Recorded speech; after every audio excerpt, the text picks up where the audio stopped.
ఓం నమో వెంకటేశాయ. నమస్కారం. నేను మీనాక్షి చౌదరి. దర్శనం కోసం తిరుమల వెళ్లి వచ్చిన తర్వాత నేను పొందిన అనుభూతిని, ఆనందాన్ని మీతో పంచుకోవాలనుకుంటున్నాను.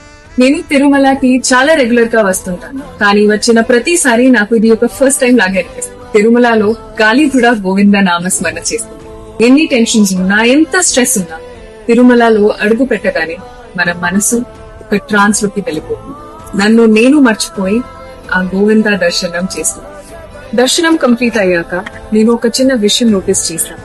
మన దర్శనం కోసం ఎంతో మంది ఎంత తెలియకుండా కష్టపడుతుంటారు. వాళ్లే టీటీడీ వాళ్ళు చేసేది సేవ కాదు, మహాయజ్ఞం. అన్నదానం దగ్గర నుంచి ప్రసాదుల వరకు టీటీడీ వారు మనకి అందించే సహకారం మాటలు చెప్పారు. నేను చాలా సర్ప్రైజ్ అయిన మూమెంట్ ఏంటంటే, జపాన్ లో ఎలా పబ్లిక్ ట్రాన్స్పోర్ట్ విషయంలో పంక్చువాలిటీ ఇంప్రూవ్ చేస్తారు, అలాగే ఇక్కడ బెటర్ టైమింగ్స్ తో, టెక్నాలజీస్ తో మన తిరుమలలో pollution free and traffic free public transport facilities ని అందిస్తున్నారు. ట్రావెల్ ఎంత ఈజీగా చేశారు అంటే, ఫ్రీగా నడిచే బస్సెస్ ఆల్మోస్ట్ 5 నిమిషాలు వస్తున్నాయి. అండ్ బస్సెస్ స్టాండ్స్ దగ్గర కొరియన్ డిజిటల్ స్క్రీన్స్ పెట్టి టైమింగ్స్ క్లియర్ గా చూపిస్తున్నారు.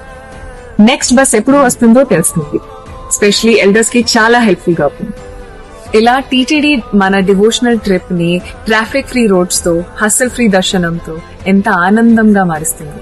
అందుకే ప్రతిసారి తిరుమల నుండి వెళ్తుంటే ఎంతో పీస్ గా ఉంటుంది. టీటీడీ వారికి థ్యాంక్స్ చెప్పాలనిపిస్తుంది. Tirumala is not just a temple place. మన హార్ట్ ని క్లీన్ చేసి, మన మైండ్ కామ్ చేసి, మనల్ని మనకి మళ్ళీ కనెక్ట్ చేసే ఒక divine experience. Thank you TTD. ఓం నమో వెంకటేశాయ.